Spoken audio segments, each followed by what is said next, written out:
उत्तर प्रदेश के गाजियाबाद में हुए हादसे के बाद भी प्रशासन की लापरवाही कम होती नजर नहीं आ रही है। यहां पर निर्माणाधीन नाले में गिरकर 12 साल के मासूम की दर्दनाक मौत हो गई और दिल दहला देने वाला यह मामला चिलुआताल थाना क्षेत्र का बताया जा रहा है, जहां पर 18 फरवरी को 12 वर्षीय कन्हैया चौरसिया साइकिल चलाना सीख रहा था। 4 दिन पहले ही पिता ने उसको साइकिल गिफ्ट की थी। साइकिल चलाने के दौरान वो निर्माणाधीन नाले में जा गिरा। नाले के केबल ट्रेंच से निकला लोहे का जो सरिया है सीधे मासूम बच्चे के पेट में घुस गया। वो सरिये में फंसकर चीखने लगा। आसपास के लोगों ने किसी तरह हिम्मत जुटाकर बच्चे को सरिये से अलग किया और सड़क पर लिटा दिया। खून से लथपथ हालत में बच्चे को तुरंत बीआरडी मेडिकल कॉलेज लाया गया। इमरजेंसी में करीब 1.5 घंटे तक इलाज चला, लेकिन डॉक्टर बच्चे को बचा नहीं पाए। बेटे की मौत की खबर मिलते ही परिवार में कोहराम मचा। इस हादसे के बाद लगातार परिवार में मातम है। उस लड़के के पिता ने आरोप लगाया है ठेकेदार ने लोहे की छड़ नहीं हटाई, साथ ही नाले का ढक्कन भी खुला ही छोड़ दिया था और इसी वजह से बच्चे की मौत हो गई। गोरखपुर के राप्ती नगर विस्तार की ये वही जगह है जहां पर कन्हैया साइकिल चलाने के लिए आया था और करीब घर से 1-1.5 किलोमीटर की दूरी यहां पर है। और ये देखिए, जो ये आपको स्लैब ढका हुआ दिखाई दे रहा है, ये स्लैब रातों रात ढक दिया गया है। इसी के नीचे जो बताया जा रहा है केबल क्रंच है, ये नाले के ठीक बगल का हिस्सा है। और ये देखिए पुलिया जैसा ये बना गया है, लेकिन ये देखिए नीचे जो छड़ आपको दिखाई दे रही है, ये यही छड़ लगा थी जो जिसके चपेट में आकर कन्हैया घायल हो गया था, साइकिल लेकर गिरा। और जो साइकिल उसके पिता ने उसे गिफ्ट में दिया था, वही साइकिल उसके लिए यमदूत बन गई। यूपी में नाले और सड़कों के निर्माण में लगातार हादसे हो रहे हैं और इस हादसे में आम आदमी से लेकर बच्चे तक की जान जा रही है, लेकिन इसके बाद भी अधिकारियों की ना तो तंद्रा टूट रही है, ना ही उनके कान पर जू रेंग रही है। ताजा मामला गोरखपुर का है, जहां पर एक 12 साल के बच्चे कन्हैया की साइकिल चलाते समय नाले में गिरने से मौत हो गई। बच्चा आपका कितने साल का था और कैसे हादसा हुआ? हमारा बच्चा 11 साल का, साइकिल लग गया उधर घूमने को, चलाते हुए वापस आ रहा था। आया हैंडल पता नहीं हैंडल डगमगाया, क्या डगमगाया है तो हमको नहीं मालूम। वहाँ का आदमी बता रहे थे हमको, भैया लड़का तुम्हारा चक्कर खा के गिरा इस पे, रोडे पर गिरा, रोडे पर से जाके नाला में गिरा, सरिया हिल गया अंदर। सरिया हिला, वहीं लड़का चटपटाने लगा। कोई संभाले भाई, हमको 1 घंटे के बाद सनीसा मिली। आए दो लड़के आए, बताए हमसे, भागते भागते गए तो वो एम्बुलेंस में हमारा लड़का लदा हुए देखे, वहाँ के डीआईजी मेडिकल लेके आए। वहाँ आधे 1 घंटे लगे, सब डॉक्टर लोग परेशान, वो भी लोग नहीं बचा पाए। कितने बजे हादसा ये हुआ और किसको आप कैसे सरिया अंदर पेट में चला गया, किसकी लापरवाही मानते हैं? हम गवर्नमेंट का लापरवाही मानते हैं। जो विभाग है, अधिकारी हैं, उनकी लापरवाही मानते हैं, इसमें किसकी मानते हैं? ठेकेदार का भी इसमें लापरवाही है और जो विभाग वाले वो भी लापरवाही काम करते हैं। राप्ती नगर विस्तार क्षेत्र में मानबेला एरिया में एक दुखद और अप्रिय घटना घटित हुई है, जिसमें एक केबल ट्रेंच में गिरने से एक बच्चे की दुखद मृत्यु हो गई है। इस प्रकरण में प्रथम दृष्टया दोषी पाए जाने पर जो टेक्निकल सुपरवाइजर हैं जीडीए के, उनकी सेवा समाप्त कर दी गई है। साथ ही जो जेई उस क्षेत्र के हैं, उनके विरुद्ध निलंबन और अनुशासनिक कार्रवाई के लिए संबंधित प्राधिकारी को पत्र भेजा गया है। इस मामले की और गहन जांच करके आगे कार्रवाई की जाएगी और जो शोक संतृप्त परिजन हैं, उनकी हर संभव शासकीय सहायता की जा रही है। और कुछ ऐसा ही मामला बिहार की राजधानी पटना से भी सामने आया है, जहां के नौबतपुर में खुले नाले और लापरवाही ने मासूम की जान ले ली। खुले नाले में गिरने से 3 साल की मासूम बच्ची की मौत हो गई। बच्ची आंगनबाड़ी केंद्र से पढ़ाई कर घर वापस लौट रही थी, तभी यह हादसा हो गया। जानकारी के मुताबिक बच्ची आंगनबाड़ी में पढ़ने के लिए गई थी। पढ़ाई खत्म होने के बाद वो घर लौट रही थी और इसी दौरान रास्ते में नाले के खुले चैम्बर में वो गिर गई।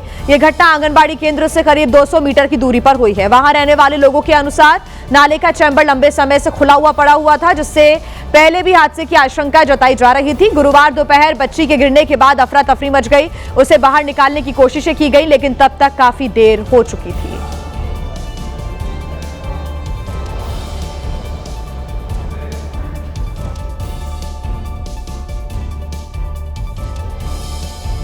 बच्चा गया था आंगनबाड़ी पढ़ने और मैडम ले गए थे खुद अपने से, अब उधर से छोड़ दिए, लेके आया नहीं है, बच्चे को छोड़ दिए, विदा कर दिए आधा रास्ता में से। उसके बाद हुए क्या, बच्चा नाला में गिर के मर गया, उसमें हुआ हम लोग खोज रहे हैं इधर उधर। वो आदमी पब्लिक सब कोई खोजे, उसमें बोले कि इसमें यहाँ पे कटा हुआ है बांध, उस पर खोजो हिल के। तो उसमें हम भी खोजे, एक बार हम नहीं मिले हमको, फिर और सब खोजे तो उनको मिले, नाला में मिले।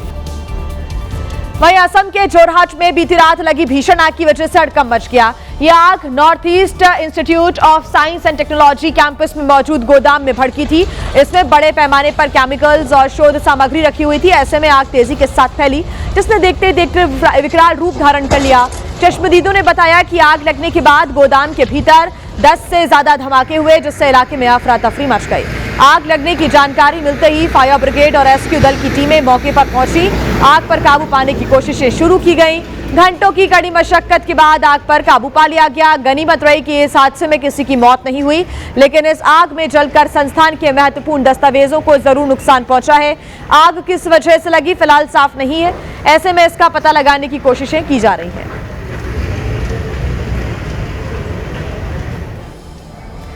आंध्र प्रदेश के गुंटूर में टीवी की आवाज कम करने को लेकर हुए विवाद ने खूनी रंग अख्तियार कर लिया, जिसके बाद एक पत्नी ने अपनी पति पर चाकू से हमला कर दिया और इस हमले में पति की मौत हो गई। वारदात की वजह से पूरे इलाके में हड़कंप मच गया। जानकारी के मुताबिक 27 साल का शेख अहमद कहीं टिटको आवास में अपनी पत्नी के साथ रहा करता था, जहां उसने टीवी की आवाज ज्यादा होने पर गुस्सा जताया था और अपनी पत्नी से टीवी का वॉल्यूम कम करने को कहा था। लेकिन इसी बात पर उसकी पत्नी क्रांति का गुस्सा बहुत ज्यादा बढ़ गया। इस कदर बढ़ गया कि उसने शेख अहमद पर चाकू से हमला कर दिया। इस हमले में शेख अहमद बुरी तरह घायल हो गया, जिसके बाद शेख अहमद को विजयवाड़ा के सरकारी अस्पताल में भर्ती कराया गया, लेकिन इलाज के दौरान शेख अहमद ने दम तोड़ दिया। इसी वारदात से पूरे इलाके में अब हड़कंप मचा हुआ है। मामूली विवाद खूनी वारदात में तब्दील हो गया। तो वहीं तेलंगाना की राजधानी हैदराबाद के अंबरपेट में मौजूद जामा मस्जिद के पास जमकर हंगामा हुआ, जिससे काफी देर तक अफरा तफरी का माहौल देखने को भी मिला। जानकारी के मुताबिक कुछ असामाजिक तत्वों ने मस्जिद के पास जाकर शोर शराबा किया और जमकर हंगामा किया, जिससे इलाके की शांति व्यवस्था के लिए खतरा पैदा हो गया। जानकारी के मुताबिक नमाज के वक्त कुछ लोग मस्जिद के बाहर जमा हो गए थे, जो लोगों की आवाजाही में रुकावट डालने की कोशिश कर रहे थे। इसी दौरान ये सभी तेज आवाज में नारेबाजी भी कर रहे थे, जिससे मस्जिद के आसपास रहने वालों लोग जो हैं उनमें डर का माहौल बन गया। और इसके बाद मस्जिद कमेटी ने पुलिस से मामले की शिकायत की और बताया गया कि कुछ असामाजिक तत्व मस्जिद के पास हंगामा कर रहे हैं। जानकारी मिलते ही पुलिस मौके पर पहुंची और मामले की जांच शुरू कर दी।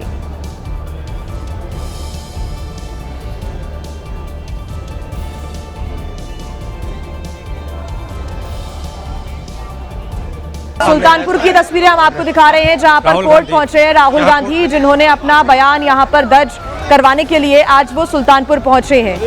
कोर्ट से बाहर निकलते हुए राहुल गांधी की ये तस्वीरें आपके सामने। सुल्तानपुर कोर्ट में राहुल गांधी की आज पेशी हुई है। 2018 में अमित शाह पर विवादित टिप्पणी उन्होंने की थी, उसके बाद से उनके ऊपर ये लगातार मामला दर्ज था और केस चल रहा था। अपनी गाड़ी में बैठते हुए राहुल गांधी अब नजर आ रहे हैं। गाड़ी में बैठ गए हैं। यहाँ से वो रवाना होंगे और लखनऊ की तरफ वो पहुंचेंगे, ये संभावना है। सुल्तानपुर कोर्ट में आज राहुल गांधी की पेशी हुई है, तो हम बात करने का भी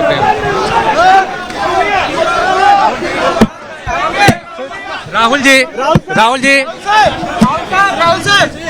भैया यही कुछ कहेंगे।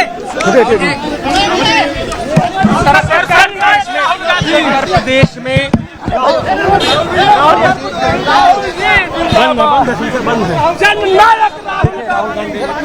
गाड़ी में बैठे हुए हैं। टायर नीचे पड़ जाए, बीपी गाड़ी है चढ़ जाएगी ऊपर।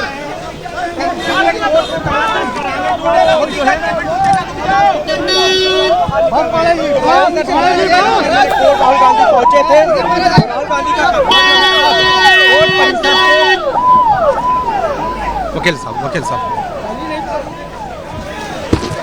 तो ये तस्वीरें आप देख रहे हैं। राहुल गांधी अपनी कार से अब निकलते हुए नजर आ रहे हैं। सुल्तानपुर कोर्ट में पहुंचे हुए थे, एमपी एमएलए कोर्ट में उनकी आज पेशी हुई है और यहां पर उनका बयान दर्ज करवा लिया गया है। बाहर निकलकर अब वो लखनऊ की तरफ रवाना होंगे। इसके बाद से कांग्रेस के तमाम नेताओं की जो प्रतिक्रियाएं हैं वो भी सामने आई थी। कुछ प्रियंका गांधी ने कहा था कि ये सब परेशान करने के लिए किया जा रहा है। बता दें कि कर्नाटक चुनाव के पहले जब राहुल गांधी का संबोधन हुआ जनसभा में, उन्होंने अमित शाह पर एक टिप्पणी की। उसके बाद बीजेपी नेता ने उनके खिलाफ मानहानि का मुकदमा चलाया और ऐसे में 7 साल के बाद अब उनकी जो कोर्ट में पेशी है वो हुई है, बयान दर्ज करवा लिए गए हैं, ये जानकारी मिल रही है। इसके बाद से लगातार सियासी प्रतिक्रियाओं का दौर भी चल रहा है। तो जो टाइमलाइन है वो भी हम आपको दिखा रहे हैं, कब क्या कुछ हुआ है इस पूरे मामले को लेकर। अमित शाह पर उन्होंने टिप्पणी की थी राहुल गांधी ने, और उसके बाद बीजेपी नेता ने उनके खिलाफ मुकदमा दर्ज करवाया था, शिकायत की थी, और मानहानि का ये मुकदमा उनके ऊपर चल रहा था। हालांकि मीडिया से फिलहाल वो कुछ भी बात फिलहाल नहीं कर रहे हैं और अपनी गाड़ी में बैठकर रवाना राहुल गांधी। अब देखिए, राहुल गांधी अब कोर्ट के गेट से यहाँ से आगे बढ़ गए हैं और आज यहाँ पर राहुल गांधी पहुँचे कोर्ट के साथ। अब देखिए यहाँ पर जो जनता है उसका अभिवादन करते हुए राहुल गांधी का काफिला यहाँ से आगे बढ़ रहा है। और आप देखिए यहाँ पर जिस तरह से राहुल गांधी आज कोर्ट में यहाँ पर पहुँचे, कोर्ट में पेश हुए। अब राहुल गांधी यहाँ से आगे बढ़ रहे हैं और जिस तरह से उनके समर्थक आपके सामने, आप देखिए यहाँ पर कैमरा टूट जाएगा, कैमरा टूट जाएगा, मत जाओ छोड़ दो। तो ये देखिए, कांग्रेस के समर्थक और राहुल गांधी के भी समर्थक यहाँ पर बड़ी संख्या में कोर्ट के सामने मौजूद थे और नारेबाजी भी वो करते हुए नजर आए। राहुल गांधी के समर्थन में भी कुछ नारेबाजी यहाँ पर होती हुई सुनाई दी है। हालांकि राहुल गांधी ने मीडिया से किसी भी प्रकार की कोई बात नहीं की है, वो कोर्ट से बाहर निकलकर अपनी गाड़ी में बैठकर यहाँ से रवाना हो चुके हैं। 2018 का ये मामला है जब कर्नाटक चुनाव के पहले राहुल गांधी ने अमित शाह पर एक टिप्पणी की थी और इसके बाद बीजेपी के नेता के द्वारा मानहानि का केस उनके ऊपर करवाया गया, शिकायत की गई और एमपी एमएलए कोर्ट में आज उन्होंने अपने बयान दर्ज कर दिए। 2018 का ये पूरा मामला जब शाह पर आपत्तिजनक टिप्पणी की थी और अब एमपी एमएलए कोर्ट सुल्तानपुर जहां पर उन्होंने अपना बयान दर्ज करवाया है। हालांकि कांग्रेस के नेताओं की तरफ से लगातार इस पूरे मामले को लेकर सरकार को लेकर घेरा गया है, सरकार पर सवाल उठाए गए हैं और बीजेपी पर सवाल उठाते हुए कई टिप्पणियां भी की गई हैं। खुद प्रियंका गांधी ने आज कहा कि जबरदस्ती के मामलों से यहां परेशान किया जा रहा है। राहुल गांधी ने अपने बयान अब दर्ज करवा लिए हैं और वो अब यहां से निकल रहे हैं। सुल्तानपुर एमपी एमएलए कोर्ट में बयान दर्ज करवाते हुए राहुल गांधी बाहर निकले और उसके बाद अपनी गाड़ी में बैठकर रवाना हो गए।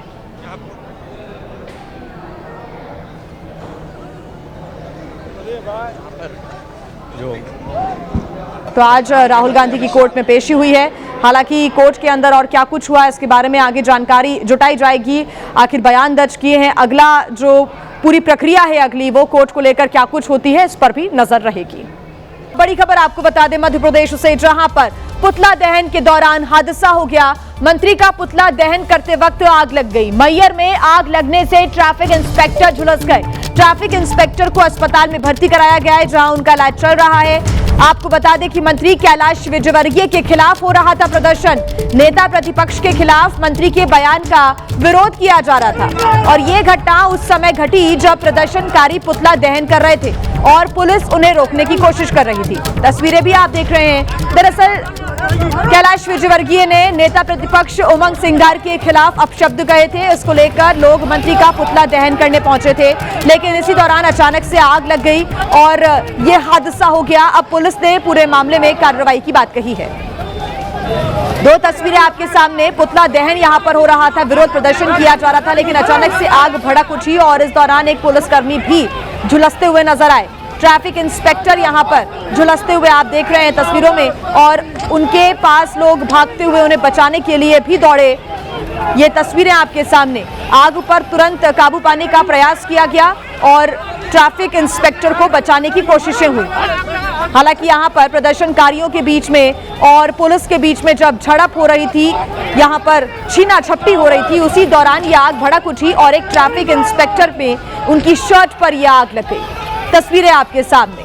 हालांकि अब पुलिस पूरे मामले में कार्रवाई की बात कह रही है। बता दें कि कैलाश विजयवर्गीय ने नेता प्रतिपक्ष उमंग सिंगार के खिलाफ अपशब्द कहे थे, जिसको लेकर लोग मंत्री का पुतला दहन करने के लिए पहुंचे थे और विरोध प्रदर्शन कर रहे थे, नारेबाजी कर रहे थे। उन्हें रोकने के लिए दरअसल पुलिस पहुंची हुई थी और उनसे सामान को छीनने का प्रयास कर रही थी और इसी दौरान अचानक से आग भड़क उठी और ट्रैफिक इंस्पेक्टर इस आग में झुलस गए। हालांकि काफी देर तक यहां पर ऐसे ही हंगामा चलता रहा, विरोध यहां पर लोग करने के लिए पहुंचे थे। पुलिस की टीम उन्हें रोकने का प्रयास कर रही थी, लेकिन ये बवाल और भी ज्यादा बढ़ता हुआ नजर आया। फिलहाल जानकारी ये मिल रही है कि ट्रैफिक इंस्पेक्टर को अस्पताल में भर्ती कराया गया है, जहां पर उनका इलाज चल रहा है और पुलिस ने अब कार्रवाई की बात कही है। मंत्री के खिलाफ लोगों का गुस्सा फूटा तब जब कैलाश विजयवर्गीय ने उमंग सिंघा, जो कि नेता विपक्ष है, उनके खिलाफ अपशब्द कहे और ऐसे में कैलाश विजयवर्गीय के विरोध में प्रदर्शन यहां पर किया जा रहा था। लोगों के द्वारा पुतला दहन हो रहा था। आग लगने की वजह से ट्रैफिक इंस्पेक्टर घायल हो गए, जिनका अस्पताल में अब इलाज चल रहा है। मैयर की ये तस्वीरें आप देख रहे हैं, मध्य प्रदेश के मैयर की तस्वीरें, जहां पर पुतला दहन करते वक्त आग लग गई। जमकर किस प्रकार से हंगामा हुआ है, ये तस्वीरें आप देख रहे हैं। सोशल मीडिया पर भी खूब ये वीडियो वायरल हो रहा है। अलग अलग प्रतिक्रिया यहां पर लोगों की मिल रही है, तो दूसरी तरफ सियासी बयानबाजी का दौर भी अब मध्य प्रदेश में चल रहा है। इस पूरे मामले को लेकर सियासत भी हो रही है। सभी दिल्ली वासियों को, देशवासियों को मेरा बहुत बहुत नमस्कार। आज सरकार को 1 साल पूरा हुआ है। 20 फरवरी 2025 शायद इसी समय हम लोग इस सचिवालय में आकर के हमने अपना कार्यभार संभाला। पहले ही दिन पहली कैबिनेट की मीटिंग हमने की थी और इसीलिए मुझे लगा कि अपनी रिपोर्ट कार्ड देने के लिए इससे बेहतर जगह नहीं हो सकती जहां 1 साल पहले हमने अपना कार्यभार संभाला। और मैं ये कहना चाहती हूँ कि आज की ये रिपोर्ट कार्ड हमारे 1 वर्ष के परिश्रम और परिवर्तन के तथ्य हैं, केवल रिपोर्ट कार्ड नहीं है। ये सरकार जो वायदों की सरकार नहीं, परिणाम की सरकार है। यह सरकार जो घोषणाओं की नहीं, काम करने वाली सरकार है। और 1 वर्ष में दिल्ली को हमने ठहराव से गति की ओर लेके जाने की कोशिश की, बहानों से समाधान की ओर लेके जाने की कोशिश की और विज्ञापन से विकास की ओर लेके जाने की कोशिश की और विज्ञापन से विकास की ओर हमने ले जाने की कोशिश की। हर एक कदम जो हमने आगे बढ़ाया उसमें सरकार को कागज कम काम ज़्यादा, इस पैटर्न पे हमने अपनी सरकार को कार्यरत किया। आज वह वाक्य जमीन पे खड़ा हुआ दिखाई देता है जब मैं कह सकती हूँ कि आज दिल्ली में जो सरकार है वो पोस्टर्स की राजनीति नहीं करती, ट्वीट की राजनीति नहीं करती। हमने दिल्ली के वर्क कल्चर को बदला है। हमने जो पहले की सरकारें शोर मचाती थी, हम समाधान देते हैं। जो पहले टाल मटोल करते थे, हम टाइमलाइन देकर के काम करते हैं। जो पहले केवल आरोप प्रत्यारोप लगाते थे, हम अपना उत्तरदायित्व निभाते हैं। और मार्गदर्शन है भारतीय जनता पार्टी की राष्ट्रवादी विचारधारा का और हमारे प्रधानमंत्री आदरणीय श्री नरेंद्र मोदी जी के मूल मंत्र सबका साथ, सबका विकास और सबका प्रयास। इस मंत्र के साथ हम मैं की नहीं, हम की राजनीति कर रहे हैं। आज 1 साल पूरा होने पे मैं ये दिल्ली वासियों को विश्वास के साथ कह सकती हूँ कि दिल्ली में एक सकारात्मक परिवर्तन लाने के लिए हमने हर सेक्टर में काम किया। और विशेष रूप से यदि जब मैं आप सबके बीच में अपनी रिपोर्ट कार्ड पेश कर रही हूँ तो प्रमुख बिंदुओं पे मैं चर्चा करूंगी और उसके बाद में ये किताब आप सब तक पहुंचेगी जिसमें हमने अपनी पूरी विस्तृत रिपोर्ट दी है। यदि सर्वप्रथम कहना चाहूंगी, क्योंकि भारतीय जनता पार्टी आदरणीय दीनदयाल उपाध्याय जी के अंत्योदय के विजन के साथ काम करती है। हमारी सरकार ने गरीब कल्याण के लिए अनेकों योजनाओं पे काम शुरू किया।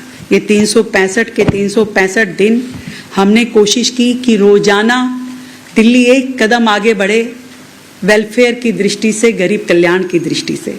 और मुझे खुशी है कि जो पहला दिन था सरकार, पहले ही दिन पिछली 20 फरवरी को हमने अपनी पहली कैबिनेट में जिस निर्णय को हमने लिया वो था आयुष्मान योजना, 10 लाख का हेल्थ कवर, और इस एक साल में उस हेल्थ कवर के लिए हमारे पास 7 लाख लोग रजिस्टर हुए और आज 30,000 से ज्यादा लोगों ने इस योजना के माध्यम से, आयुष्मान और वय वंदन योजना के माध्यम से हेल्थ का लाभ लिया। इस बात की मुझे खुशी है। और जो गरीब कल्याण का दूसरा मूल मंत्र है, सबसे बड़ी जरूरत जो किसी व्यक्ति की होती है वो भूख होती है।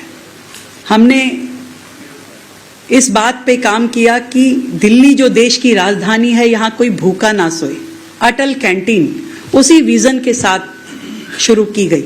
मुझे खुशी है कि आज दिल्ली में 70 अटल कैंटीन काम कर रही हैं, जिसमें मात्र 5 रुपए में गरीब को, श्रमिक को, मजदूर को बहुत ही सम्मानजनक तरीके के साथ में भरपेट भोजन मिलता है।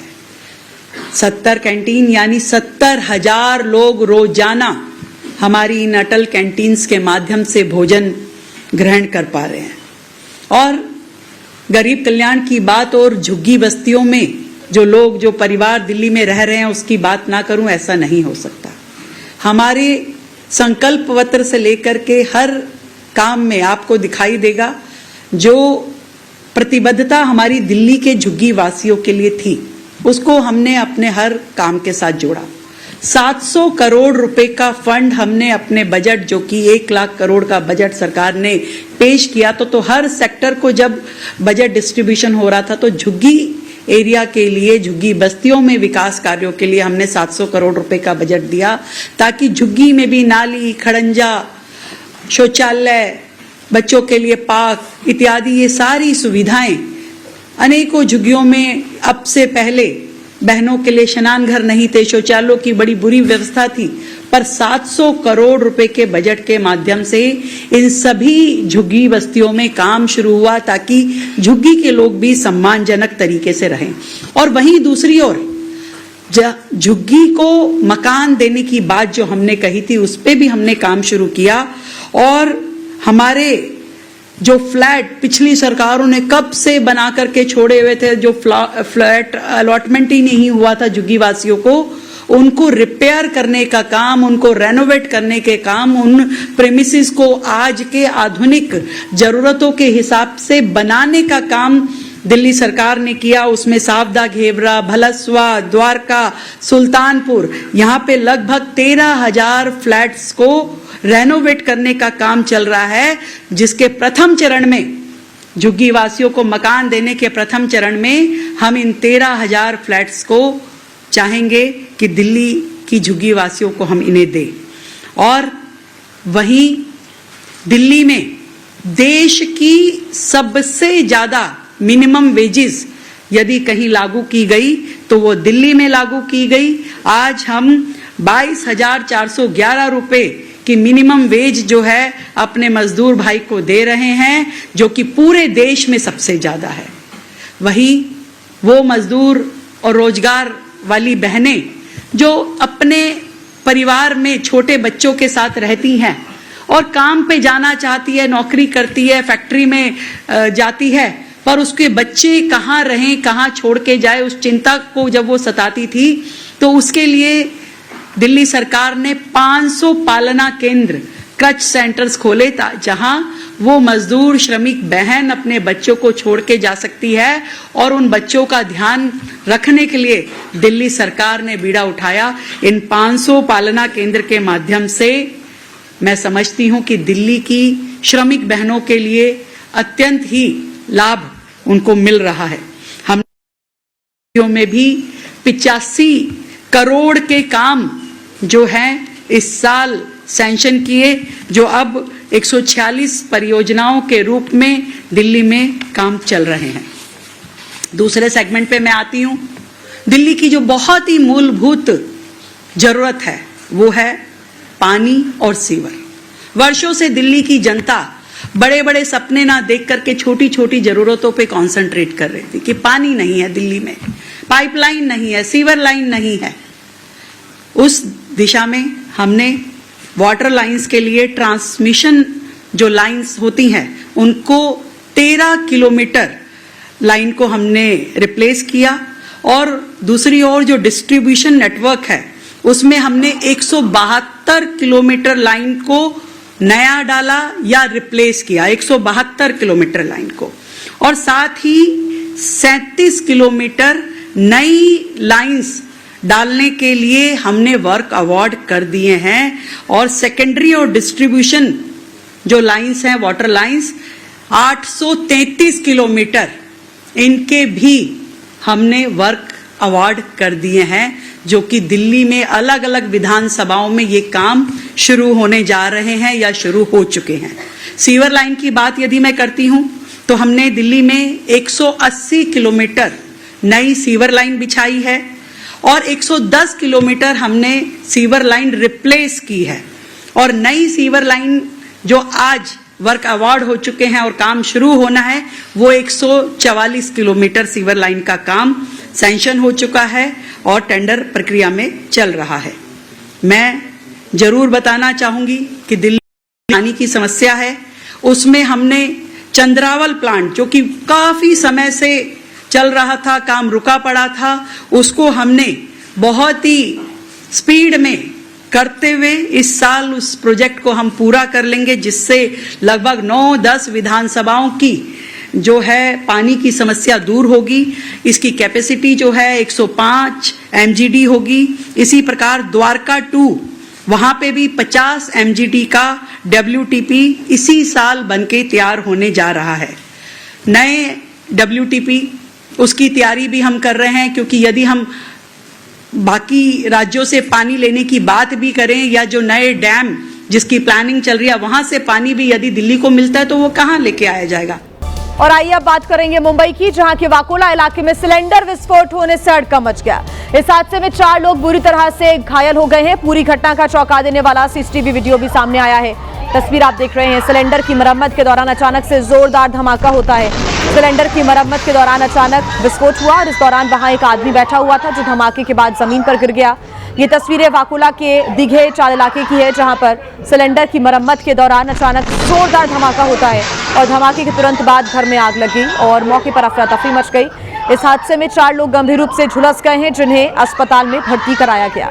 पुलिस और दमकल विभाग की टीम मौके पर पहुंची। फिलहाल ये जांच की जा रही है कि सिलेंडर में तकनीकी खराबी थी या फिर लापरवाही की वजह से हादसा हुआ।